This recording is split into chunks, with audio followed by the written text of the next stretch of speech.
Akibat hujan deras yang terus mengguyur Jembrana, sebuah pohon pule tumbang.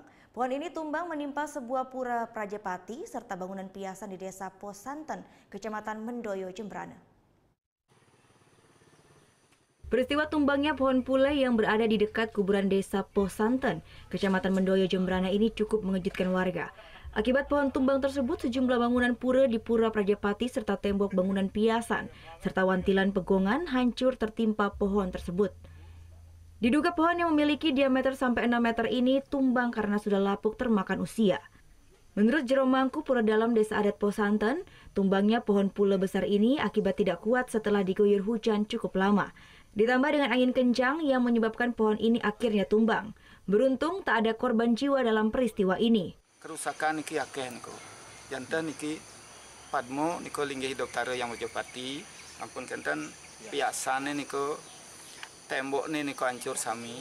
Wenten taris bangunan kenten. Balik gong niku. Balik sana kenten karena berat niku. Beban air niku kenten kuat kenten.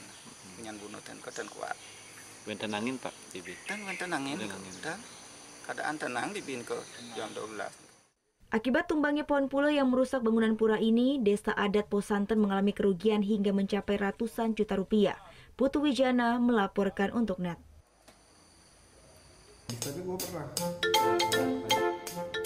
Nah, udah kan untuk beritanya? Jangan lupa di subscribe, di like, dan juga di komen ya akun YouTube dari Net Bali. Terima kasih udah subscribe. Yang belum, jangan sampai lupa di sebelah sini nih.